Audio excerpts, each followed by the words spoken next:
Queridos amigos, bienvenidos al Jueves de Compromiso. Feliz de poder saludarlos y de acompañarlos desde este espacio que puedes disfrutar cada 15 días desde el canal de YouTube de Engagement y con la retransmisión a través de mi plataforma digital Instagram como en vivo, ¿ok? Así que bueno, ya lo saben, tienen una cita con nosotros cada 15 días los jueves para que disfruten de estas entrevistas, de este ciclo de entrevistas en esta temporada en donde hemos tenido, bueno, a valiosísimas personalidades con una amplia trayectoria en sus áreas. En esta edición es muy especial. Hemos querido hacer una pausa, digamos, en el entretenimiento, en la motivación, en la inspiración, para irnos al área de la salud. Seguimos en pandemia y queremos además hacer promoción, además como médico. Es mi deber seguir haciendo promoción desde todos los espacios en donde haga vida. Hoy tenemos un invitado bien destacado en esta área de la salud. En minutos les voy a decir de quién se trata. Primero, quiero destacar que este programa es presentado por Engagement Foundation y ahora en pantalla están viendo todas las alternativas para que puedan entrar en contacto con esta organización si quieres ser parte del equipo. Si quieres conocer más de las campañas de Engagement, visita su página web www.engagementfound.org. Si quieres presentar algún proyecto, puedes escribir a través del mail info@engagementfound.org. Y por favor, sigan sus plataformas digitales para mayor información en Instagram, Facebook y Twitter, @engagementfound, para que disfruten de esta programación. También activen las notificaciones desde el canal de YouTube de Engagement. Vamos a conocer un poco más de nuestro invitado. Veamos de quién se trata. Nuestro invitado es el doctor Manuel Enrique Figuera, médico infectólogo internista. Tiene maestría en mercadeo y actualmente es el presidente y community manager de la Sociedad Venezolana de Infectología. Ya con nosotros está el doctor Manuel Enrique Figuera. Bienvenido, doctor, al Jueves de Compromiso. Gracias por la invitación, Henry. Me siento muy contento, doctor, de tenerlo en este espacio, en esta nueva entrega. Yo siempre aprovecho todas las oportunidades que tengo desde lo comunicacional. Después de haber pasado por esos años de formación como médico, aprovecho para seguir dándole fuerza a ese primer nivel, seguir haciendo promoción, seguir apostando a la prevención. Recuerdo que justo antes, cuando estábamos en medio de esa incertidumbre que ha sido aplacada con todo pues lo que se ha publicado hoy, con todos los avances, con la llegada de la vacuna, recuerdo haber visto ese en vivo en donde usted daba una clase magistral, justamente sembrando la confianza, invitando a quienes veían ese en vivo que realizó de la mano de otro colega suyo. Y dije, al doctor tengo que tenerlo en alguna oportunidad para que podamos conversar justamente acerca de este tema y desde mis posibilidades que su mensaje llegue a muchas personas. Es un logro poder tenerlo hoy acá. Vaya mi respeto y admiración para usted. No, gracias. La admiración es mutua. Doctor, han sucedido muchas cosas en este tiempo. Si lo llevamos a esta parte, ¿no? Digamos, del entretenimiento, del cine, de los films, yo diría que esto del COVID-19 ha sido como una miniserie y ya lleva varias temporadas. Todo comenzó, por supuesto, siendo acompañado por mucha incertidumbre, miedo, nos estábamos enfrentando a algo desconocido.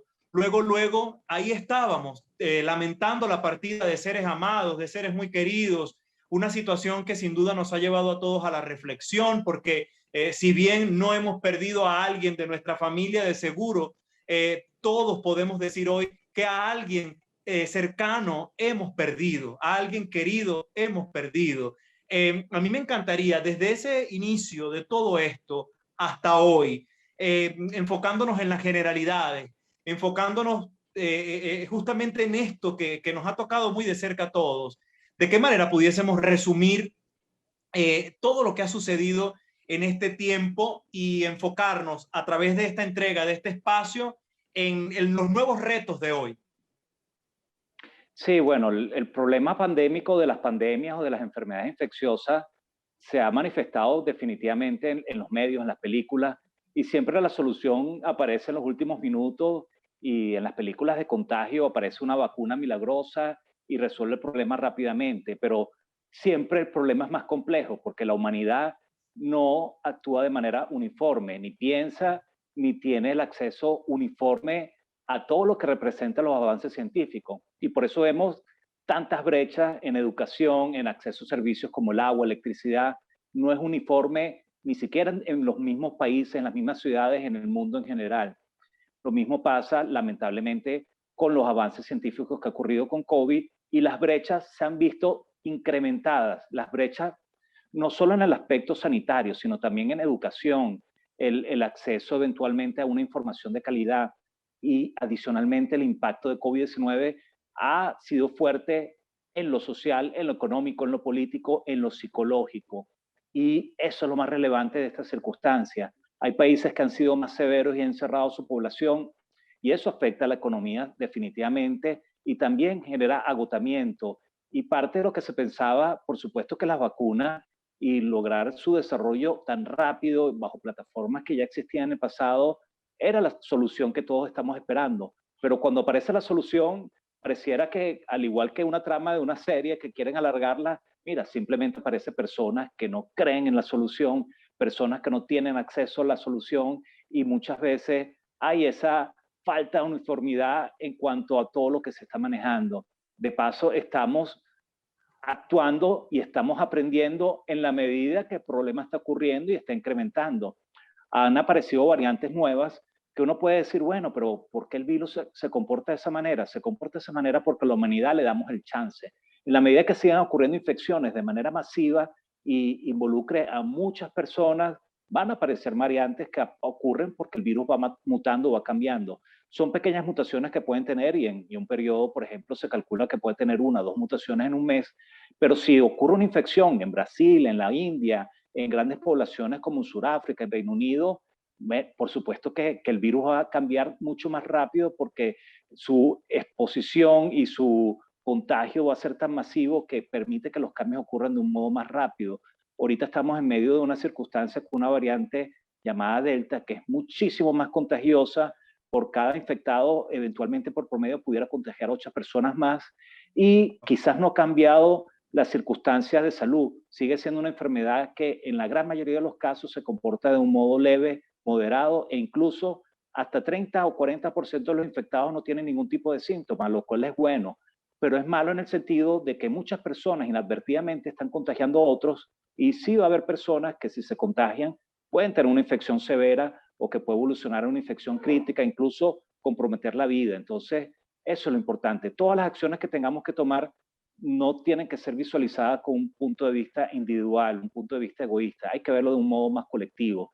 Si yo me vacuno, si yo uso la mascarilla, pero los demás no logran tener acceso a la vacunación o no usan la mascarilla, el problema desde el punto de vista colectivo no termina teniendo solución. Cuando todo esto comenzó, doctor, bueno, se hablaba pues, de todo el cuadro clínico, ¿no? Se resaltaba que la sintomatología iba con dificultad respiratoria, tos, fiebre, pero en el camino hemos visto otras manifestaciones.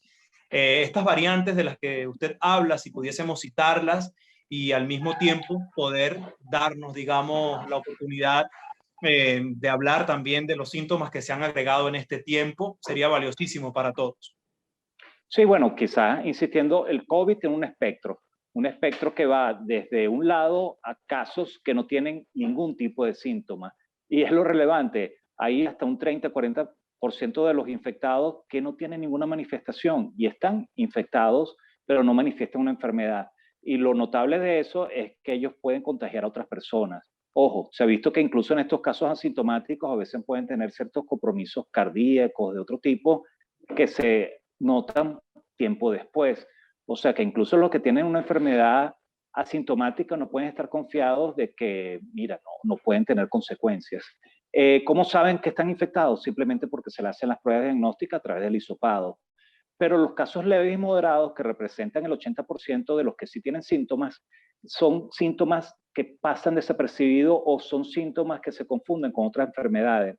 Hay más de una persona que dice, no, me mojé ayer y tengo una gripecita. No, esa gripecita probablemente sea COVID y se manifiesta con un simple dolor de garganta, con una molestia en la nariz, a veces con pérdida del olfato, que sí sería más significativo para orientar a ese COVID-19, pero simplemente puede Malestares ser un estomacales. malestar en el cuerpo, dolor de cabeza, síntomas gastrointestinales, por supuesto. No todo el mundo tiene tos, no todo el mundo va a tener fiebre alta, no todo el mundo va a tener dificultad para respirar.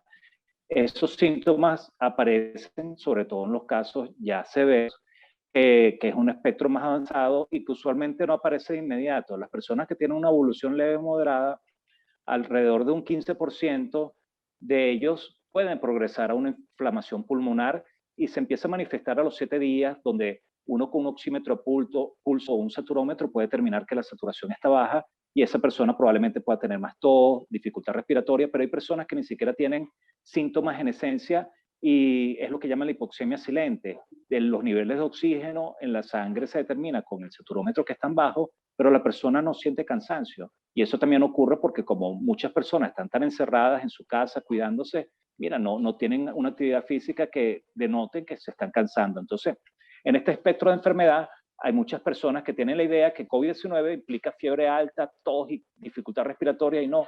Afortunadamente, la gran mayoría van a tener una enfermedad leve, moderada y autolimitada. ¿Qué significa eso? Que va a mejorar sola sin necesidad de algún tratamiento en específico. De hecho, el tratamiento es sintomático. Si hay malestar, algo para el malestar, o fiebre, algo para la fiebre, si hay rinorrea o moqueadera, algo para eso, pero no hay ningún tratamiento en específico que haya demostrado beneficio. Es así que incluso la ciencia ha avanzado y nos ha dicho que ivermectina, colchicina, antibióticos como acitromicina, doxiciclina, no funcionan contra COVID-19. Las personas lo toman y mejoran y piensan que es por el medicamento, pero es que iban a mejorar a pesar de ello. Pero hay un grupo de personas que al día 7, un 15% sí pueden progresar. Y por eso lo más importante en el contexto de COVID, al principio uno no sabe quién puede complicarse o no de manera individual, aunque colectivamente sí sabemos que quiénes se van a complicar más, los mayores de 60 años, los que tienen obesidad, hipertensión, diabetes, asma, inmunosupresión. Esas personas son las que tienen mayor riesgo de tener una infección mucho más severa. Pero eso no significa que todos los que sean diabéticos y hipertensos se van a complicar o todos los que tengan mayores de 60 años. Entonces, hay un componente individual que definitivamente en un principio uno no sabe a quién le puede dar la infección severa y a quién no. Y por eso, al final, lo mejor es evitar la infección. Incluso en los asintomáticos, le estaba diciendo que hay personas que pueden tener secuelas cardíacas, neurológicas y no haber tenido una infección severa. Interesantísimo, como bueno, todo lo que tenga que ver con la ciencia, con la salud, siempre va a ser de muchísimo interés. Después de haber resumido perfectamente, doctor, desde que llegó, desde que, bueno, se anunció para el mundo entero que estábamos en pandemia por este virus, hasta después de haberlo resumido de manera excelente, era justamente hablar de esta nueva temporada, como lo decía al principio, de esta miniserie en donde iniciamos con el conocimiento de que las vacunas se estaba trabajando en ellas y en capítulos posteriores conocíamos que las vacunas finalmente ya eran un hecho, ¿no? Yo quisiera aprovechar este momento justamente para comenzar, antes de seguir profundizando, con una reflexión, irnos a todas esas realidades en la historia de la medicina en donde la humanidad se enfrentó a muchos retos y la vacuna llegó para tomar control, para poder ejercer, digamos, lo que la humanidad en su momento, dependiendo de lo que les tocó vivir en cuanto a otras pandemias, deseaba. Sí, la humanidad ha sido maravillosa en cuanto a la evolución científica, técnica. ¿Quién se iba a imaginar hace 200 años que el hombre podía volar en máquinas o transportarse rápidamente en máquinas que sustituyeran los caballos? Y así la ciencia ha evolucionado de manera igualmente impresionante a nivel de la salud, de la medicina. Antes las personas se morían de cualquier enfermedad infecciosa, bacteriana, y apenas Fleming fue en los años 40, en 1941, que apareció la penicilina. O sea que muchos avances de la ciencia han sido en menos de 100 años y cada vez la ciencia evoluciona mucho más rápido ante nuevos retos y nuevos problemas. Y hoy en día COVID-19 ha hecho que la medicina avance. ¿En qué sentido? En vacunología.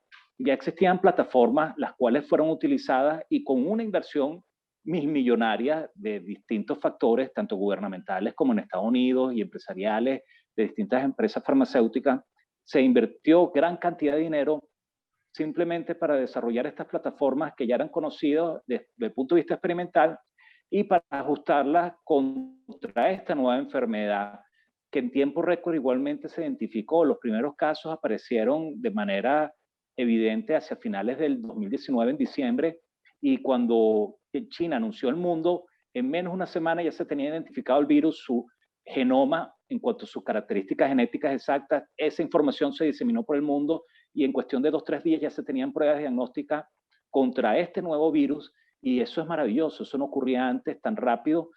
Empezaron a probar distintos medicamentos y se vio que no funcionaban. Algunos han funcionado un poco mejor que otros, pero solo para casos severos y hospitalizados. Pero la vacuna siempre es la esperanza. La vacuna es uno de los inventos más importantes de la humanidad, que ha salvado más vidas, al igual que el agua potable. COVID-19 es una enfermedad terrible que definitivamente es mejor no sufrirla. Y en este contexto se han hecho vacunas que han demostrado ser muy seguras y muy eficaces. Sobre todo la posibilidad de evitar infección severa, hospitalización y muerte, la estamos evaluando ahorita en una circunstancia de reto máximo, con la variante Delta, la cual ha generado contagios bien importantes, sobre todo en Estados Unidos. En Reino Unido se está viendo que los casos están aumentando, incluso de manera récord en estados como el de Florida en Estados Unidos, pero la mortalidad ha disminuido sobre todo en las personas vacunadas. Los que están hospitalizándose hoy en día y que están falleciendo son principalmente personas no vacunadas. Uno no puede escoger hoy en día en muchos países qué vacuna recibir, y definitivamente es mejor recibir la que se tenga. ¿Qué va a pasar en el futuro? Si va a haber necesidad de refuerzos, si va a haber necesidad de una tercera dosis, qué pasa que no ha llegado la segunda dosis. Bueno, hay mucha incertidumbre, hay mucha información que está discurriendo hoy en día, pero el tiempo va a aclarar mucho esas dudas. Y hoy en día incluso es mejor estar vacunado con una sola dosis, a pesar de la incertidumbre que genera eso, que con ninguna dosis. Y los que no estén vacunados y los que estén vacunados tienen que seguir usando mascarillas. Y los que solo tienen una dosis y están esperando por una segunda, la solución debe venir pronto. Entonces muchas veces hay que tener paciencia. La humanidad hoy en día, el mayor defecto que ha aparecido es la impaciencia. Los que tenemos un poquito más de años y conocíamos la internet de ese que hacía ruidito y todo lo demás, y una conexión lenta, y uno tardaba todo un día para bajar una canción o un libro, bueno, hoy en día lamentablemente la humanidad se ha vuelto más impaciente y quiere tener las soluciones ya, y quieren ver todas las películas completas en un mismo día y todas las series en un mismo día, y todo es para allá. De 60 capítulos la misma noche. Y no, lamentablemente esta temporada de COVID-19, esta serie va a durar más de lo que pensamos, y si no nos cuidamos nosotros desde el punto de vista colectivo, vamos a tener más series y van a alargar los capítulos y bueno.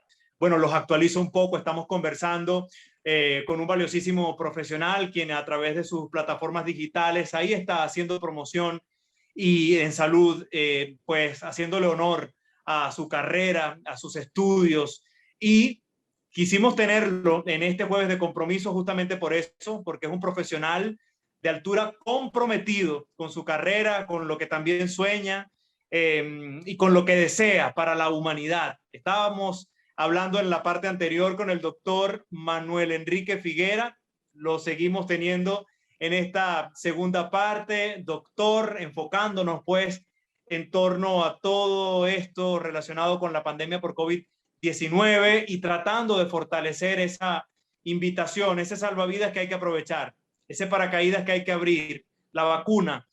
¿Cuántas vacunas ya están disponibles en el mundo hoy, doctor? ¿Cuáles pudiésemos citar? Bueno, hay distintas plataformas. Quizás es más fácil abordarlo desde ese Desde esa sentido. manera. Las plataformas son como el mecanismo de desarrollo en que va a funcionar la vacuna. Hay vacunas que lo que produce fabrican la proteína S, que es un elemento muy importante del virus para penetrar dentro de la célula humana. Esa proteína S se fabrica en los humanos simplemente introduciendo una información.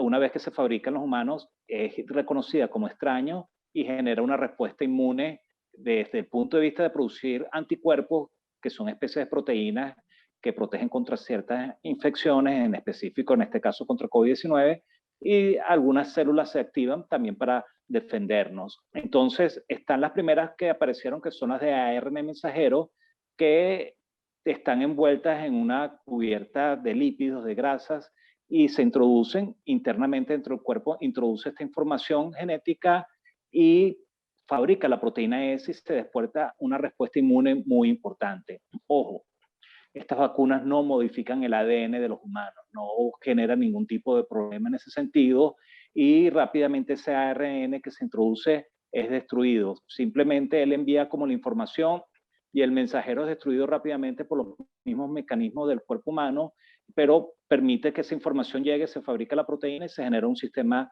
de defensa muy importante.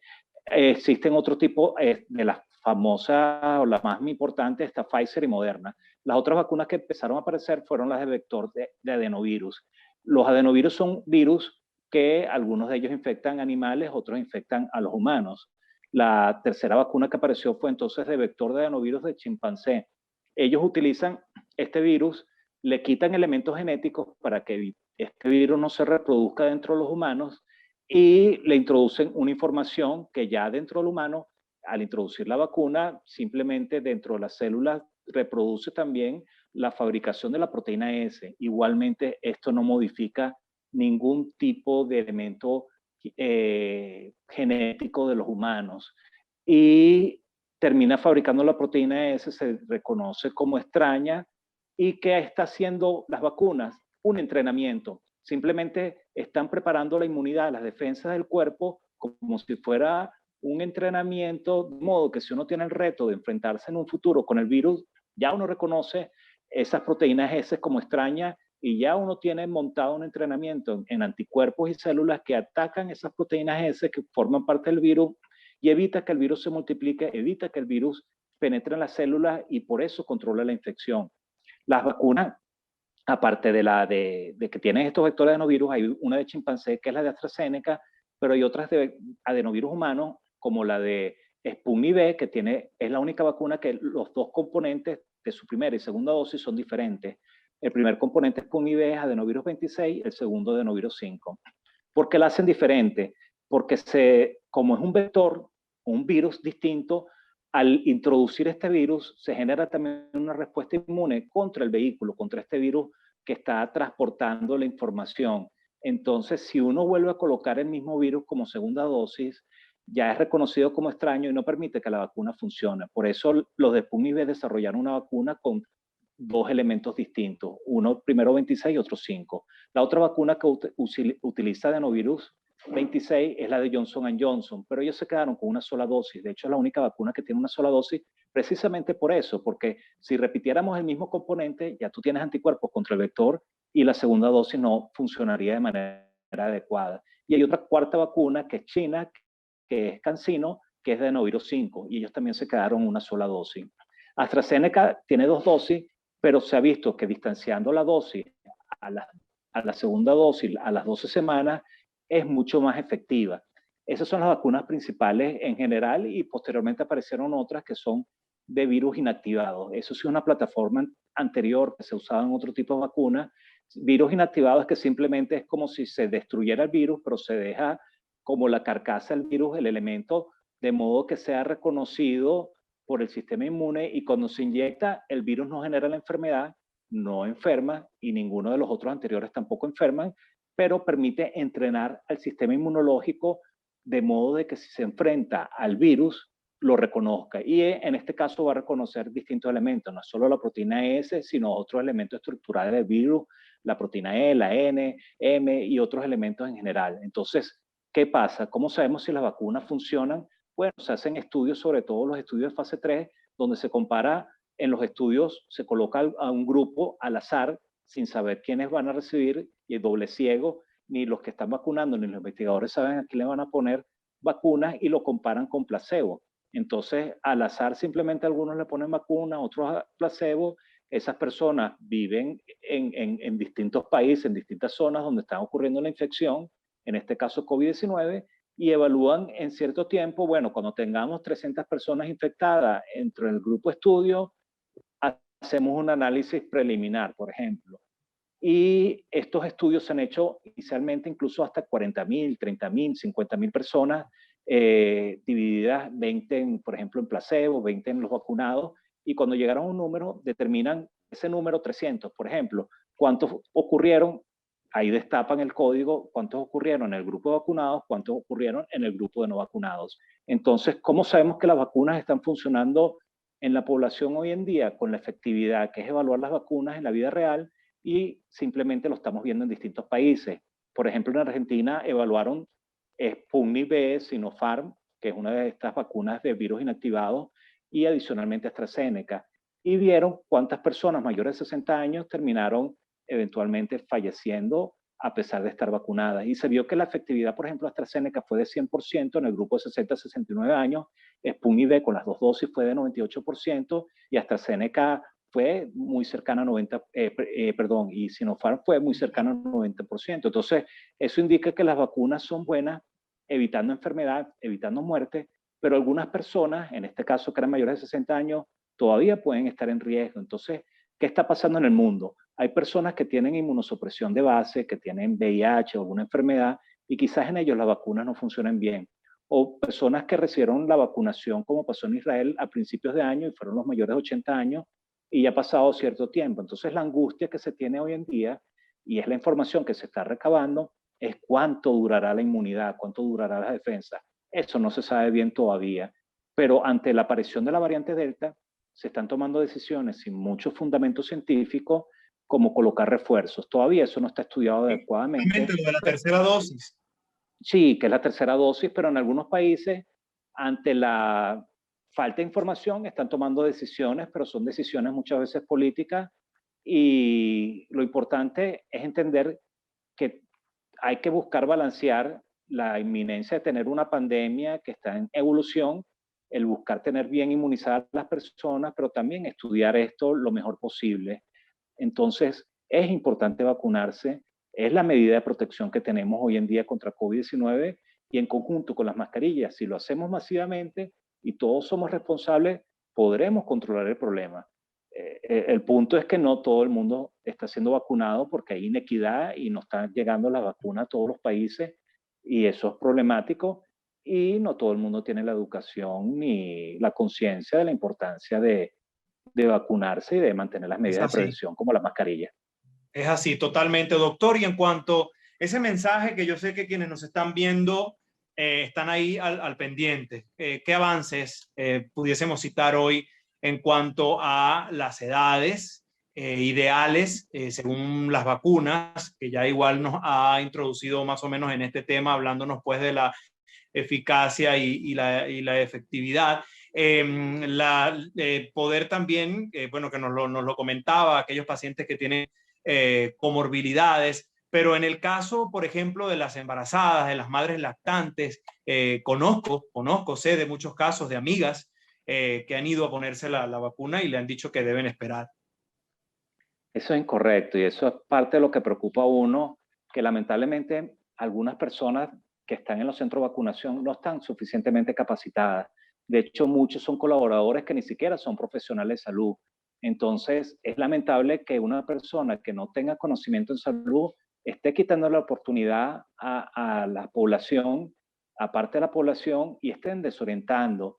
El mismo Ministerio Popular para la Salud en Venezuela está promoviendo la vacunación en embarazadas y lactantes, porque se entiende que si una embarazada se infecta por COVID-19 tiene un riesgo muchísimo mayor de complicarse, de entrar en terapia intensiva, incluso fallecer y poner en riesgo la vida del producto, del bebé que tiene en gestación. Entonces, se está promoviendo la vacunación en las embarazadas y lactantes en todo el mundo. ¿Qué pasa con las vacunas y por qué en algunos grupos se colocan y otros no?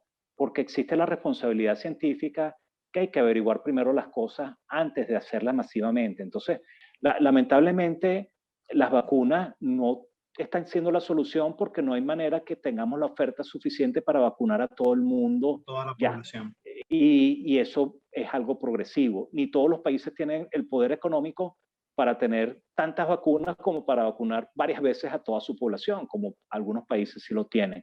Entonces, Venezuela tenemos distintas dificultades que no vale la pena decir, pero definitivamente la vacunación no depende de nosotros, depende del estado que lleguen las vacunas, y lo que sí depende de nosotros es usar las mascarillas y usarlas con responsabilidad y ser responsables con uno y con las personas que nos rodean y cuidarnos lo suficiente. Eso sí depende de nosotros.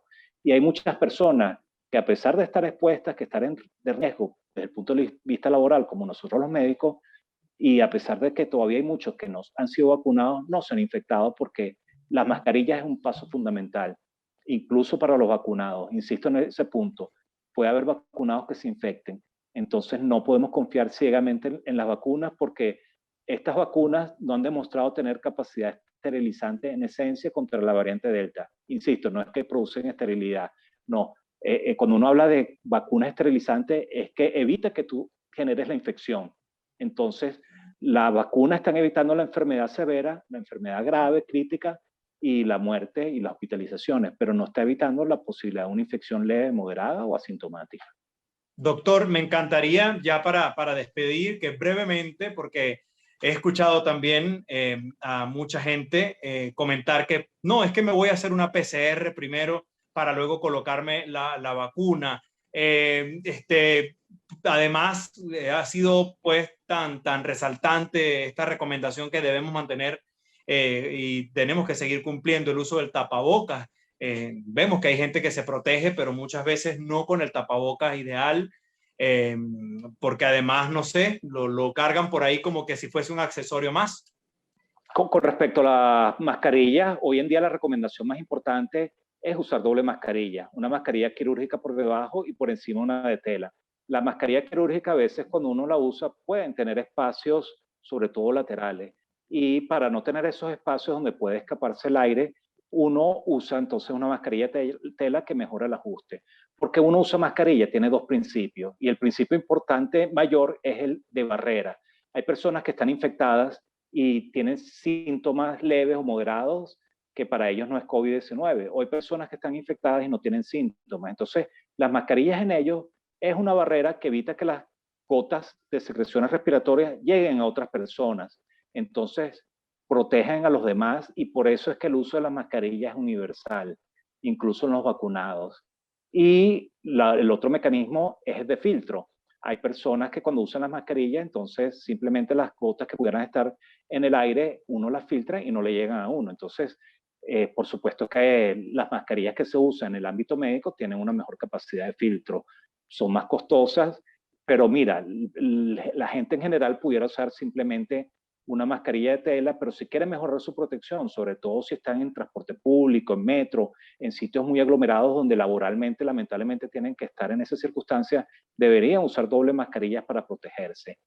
Entonces, definitivamente hay que entender que COVID es una enfermedad terrible, una enfermedad que uno no quiere sufrir, pero que si hacemos lo adecuado, podemos evitarla y podemos mantener cierta normalidad, entre comillas, porque el mundo tiene que seguir avanzando, uno tiene que ir trabajando, uno tiene que hacer distintas diligencias, pero con las medidas adecuadas de la protección, con doble mascarilla. Y muchas veces, si uno trabaja en un ámbito de salud, quiere protegerse los ojos también, o tiene contacto con mucho público, con caretas faciales, mejoramos mucho la protección de por dónde entra el virus, porque el virus eventualmente entra por la nariz, por la boca o por los ojos. Si protegemos muy bien esta área, simplemente estamos evitando la posibilidad de contagio. Y si adicionalmente estamos vacunados, mira, estamos reforzando muy bien la posibilidad de evitar el contagio. Y vacunados y con la protección adecuada, mira, podemos trabajar, podemos hacer distintas cosas. Vimos que incluso se hicieron unas olimpiadas y no generó un impacto desde el punto de vista pandémico, pero vimos que solo se quitaban las mascarillas casi que para una foto, separaditos, Sí. pero prácticamente los atletas estaban todo el tiempo con máscara, le hacían cada vez pruebas. Pero bueno, para vacunarse no hay que hacer ninguna prueba. Y después de vacunado tampoco hay que hacer ninguna prueba, porque no hay ninguna prueba que hoy en día esté estandarizada, que simplemente sirva para decir si tienes protección o no. Las personas que se están haciendo pruebas hoy en día más bien se asustan cuando te salen que no tienen anticuerpos, y hay vacunas que no generan los anticuerpos que detectan algunas pruebas de laboratorio. Entonces, por eso es a veces inadecuado hacerse exámenes también o automedicarse sin una orientación médica. Lo que pasa es que muchas veces nosotros los especialistas decimos, mira, no tienes que tomar nada en particular, no hay ningún medicamento milagroso, lo que hay que esperar, y existe la impaciencia. Sí. Hay que esperar a ver cómo evoluciona y si hay algún compromiso respiratorio, pulmonar, baja el oxígeno, bueno, se empieza el tratamiento y frenamos la infección. Si se hace lo adecuado, las personas no tienen por qué morir, y estamos viendo que hoy en día en esta nueva onda pandémica en el mundo, la mortalidad ha bajado porque hemos manejado mejor el COVID-19, sabemos muchísimo más que el año pasado, y las vacunas están ayudando a salvar vidas. Oiga, doctor, de verdad que súper agradecido por habernos acompañado en este espacio. Sé que es un movimiento que se va dando a diario de más y más descubrimientos, de más y más información. Yo espero poder tenerlo nuevamente en alguna otra oportunidad y que podamos hablar de esta temporada que estamos atravesando ahorita y de la nueva que de seguro vamos a estar recibiendo en ese momento en el que nos volvamos a encontrar. Muchas gracias, doctor, por haber formado parte de esta edición. No, gracias a ti, y sigue igualmente dando el ejemplo en lo comunicacional y también apoyando buenas acciones como las que estás haciendo hoy en día. Muchas gracias, bendiciones, un gran abrazo. Gracias una vez más, doctor Manuel Enrique Figuera, por habernos acompañado en esta edición del Jueves de Compromiso. Gracias por todas sus recomendaciones y por habernos permitido hablar en esta entrega del plan de vacunación, de lo que se recomienda hoy en medio de esta realidad en donde seguimos con la pandemia por COVID-19. A ustedes que disfrutaron de este espacio, de esta nueva entrega, vayan mis recomendaciones: seguir, por favor, usando el tapabocas, lavándose las manos, no bajen la guardia. Esta lucha no ha terminado, ¿ok? Se les quiere muchísimo. No quiero que falte nadie más en la próxima entrega de este espacio. Nos vemos en una nueva entrega del Jueves de Compromiso. Recuerden que pueden disfrutar de esta sección desde mis en vivos y también desde el canal de YouTube de Engagement Foundation. Están viendo en pantalla las alternativas para que entren en comunicación con nosotros. A través de nuestra página web pueden revisar a más profundidad todas las estrategias aplicadas en el año a través de www.engagementphone.org. Pueden seguirnos a través de Facebook, Instagram, Twitter por @engagementphone, y si quieren escribirnos pueden hacerlo a través de info@engagementphone.org. Se les quiere mucho, cuídense por favor.